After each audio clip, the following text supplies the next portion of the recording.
Okay, Giant team members. In the last video lecture, we talked about causes of resistance. And as we learned, there's many causes of resistance to change within an organization. And the job of the manager, the change agent, the leadership in the organization is to identify those factors or those causes of resistance, because that is what we want to address. That is where we want to put the employee's mind at ease. We want to make sure we're communicating. We want to eliminate any uncertainty around the change that the employee might have. However, those causes for resistance are very hard to identify. More often than not, employees will not come out and say, hey, I'm afraid of the new technology. I'm afraid I'm going to lose autonomy. I'm afraid that I'm going to lose my job. They won't say those things. But there's going to be symptoms. There's going to be indications and signs that the employees are maybe leery of the changes, and they're going to maybe cause some hardship down the road. So again, those symptoms are signs and cues of resistance. They can be overt and visible. Again, at times, employees are going to come right out and say, "Hey, I am leery of this new technology, and I don't think I want to do it." Or they can be covert and hidden, and that's the times when it gets difficult for managers when these symptoms are covert and hidden. And resistance to change is really three-dimensional. And we talked about this when we talked about perceptions and attitudes, and that there's really three phases or three dimensions of resistance, and they are emotional, cognitive, and behavioral. So usually there's an emotional reaction to change. There's a feeling that the employees get. There's a gut feeling that they get when change is being initiated, and that's emotional. Right, that they're going to experience some emotional reaction. Maybe it's happy, maybe it's joy. Although maybe it's anger and any other kind of negative emotion that one could have, disgust maybe. And then when they have this emotional reaction, then there's the cognitive component of that, which is. That's when your mind starts racing and you start thinking through what are the implications, what's the end game here to these changes? How are they going to play out? How are they going to impact me?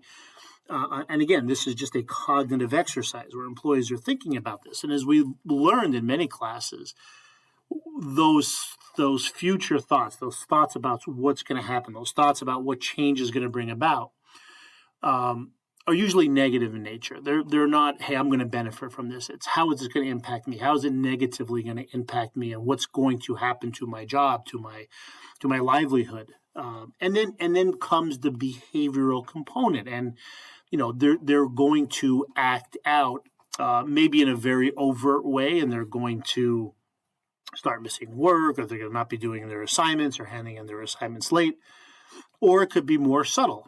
More covert or hidden, where they say they're going to do something and they really don't. So those are the things managers need to be aware of. The emotional component of this, see if you could identify what the employees are feeling. There's the cognitive, which may come out in meetings or individual conversations. And then there's the behavioral, which is usually more overt and visible because you're going to recognize what the behavior is. But understand that there's an emotional and a cognitive component prior to the behavioral component. So if an employee is behaving some way, there's been an emotional reaction, feeling, and then some thinking that's gone around their ultimate behavior. So there's active resistance and passive resistance. Active resistance is obviously easier to identify because these symptoms are out in the open, and you could identify them pretty quickly. And there's a list of them here, from being critical, where they're just picking apart every aspect of the change, whether it's called for or not. there's finding fault with everything that you are discussing. Well, that's not going to work because of this, and that's not going to work because of this.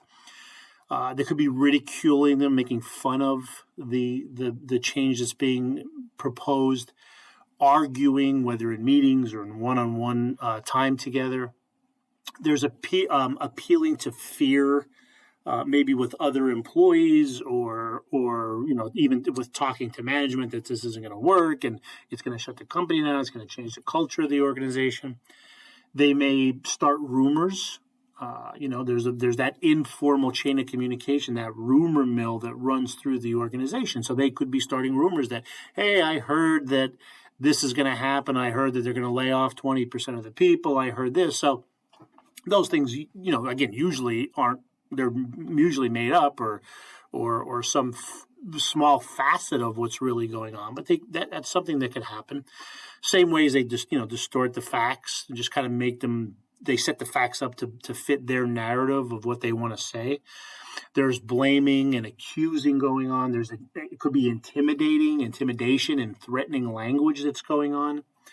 They could try to manipulate other employees, manipulate managers, so that they kind of fall in line with what their thinking is. They're sabotaging. So as we're trying to initiate this change, they are working behind the scenes to shut down machines, influence processes, whatever it might be. And also that goes in line with blocking and undermining.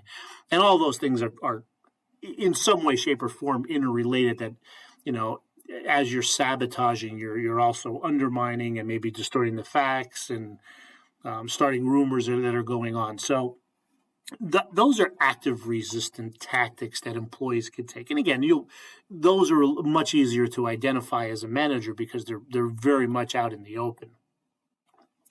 There also could be passive symptoms, and this takes a little more awareness, a little more connection with the employees, maybe a little more back and forth communication to see what some of these passive symptoms may look like, or if you're suspecting them. So number one, agreeing verbally, but then not following through, kind of this malicious compliance. Yeah, okay, I'll go ahead and do it. And then weeks go by and nothing's done. That's kind of passive resistance. Failing to implement the changes, which is kind of that failing to follow through. So here's what we're going to do. Step 1, 2, 3, 4, 5. And then we're just, for some reason, we're, okay, hey, look, this isn't working, or this didn't work, or I didn't have time for that. There's procrastinating or dragging one's feet that could be going on. Feigning ignorance is a big one. You agree upon some course of action, and then a couple weeks later, you go back, the employee says, I don't remember you talking about that. I'm not sure what you're talking. So, documentation is very important if you're seeing these passive signs of resistance. Withholding information, suggestions, help, or support. So the employee may know something that is going to work or that isn't going to work, and they'll hold back that information with the intent of seeing the project fail. Just standing by and allowing change to fail when they could be doing something. There are times when the employee does recognize things aren't going as planned, and if they injected themselves into the situation, things would go better. Well, sometimes they don't do that. They just stand by and let the thing fail.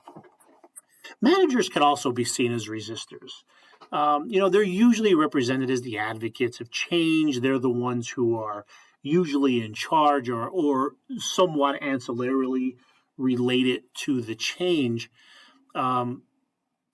The reality is more complex than that, though. There are times when managers see their roles being challenged by the change, or perceive their roles being challenged by the change, and nature, just human nature, is going to put managers in a resistor role sometimes. They're not a homogeneous group.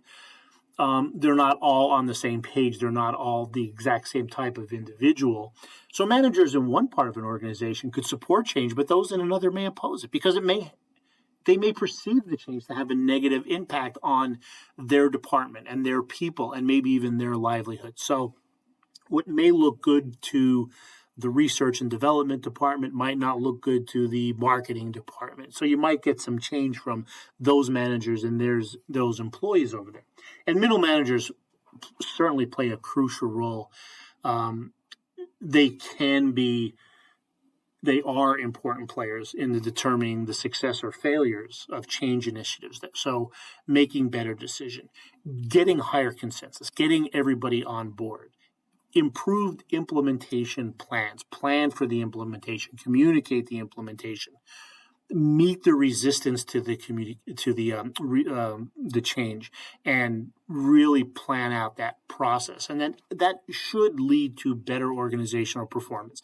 Nobody starts a change project with the intent of it failing and hurting the organization. So if managers, especially middle managers, truly believe in this change process, they are going to come up with a plan, build consensus, make the right decisions, and then the results will show that the change was necessary. So those are some symptoms to be aware of as you're a manager. Remember, there are active ones, which are very noticeable, and then there's passive symptoms, which may require a little more connectivity to the employees to recognize.